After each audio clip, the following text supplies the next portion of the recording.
आज मैं आपको ऐसे प्रिंटर के बारे में बताऊंगा जिसमें आपको सिर्फ कॉस्ट पड़ेगी 8 पैसे।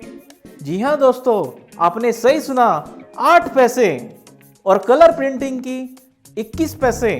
मगर शुरू करने से पहले आप मेरे चैनल को करिए सब्सक्राइब, बेल आइकन दबाना बिल्कुल ना भूलें। आज हम बात करेंगे कैनन के पिक्समा इंक टैंक प्रिंटर के बारे में, जिसका मॉडल नंबर है G3010। ये प्रिंटर आपको कई फैसिलिटी देता है, जैसे कि इसमें आप ब्लैक प्रिंट निकाल पाएंगे, कलर प्रिंट निकाल पाएंगे और साथ ही साथ इसमें आपको स्कैन की सुविधा मिलती है। और इसमें एक और ख़ास बात है, इसमें आप फोटोकॉपी भी कर पाएंगे। और सबसे बड़ी बात यह है, इसमें आप प्रिंट अपने मोबाइल से भी दे पाएंगे।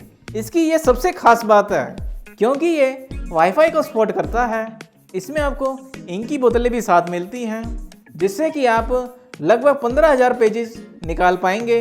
अगर आपके प्रिंट की इंक ख़त्म हो जाती है तो आप बाज़ार से इंक की बोतलें लाकर खुद ही फिल कर सकते हैं और आपको किसी के पास ले जाने की जरूरत नहीं पड़ती प्रिंटर को, और ये बहुत ही आसानी से फिल हो जाती हैं। और आप इस प्रिंटर को अमेजोन से 14,349 रुपये में ले पाएंगे।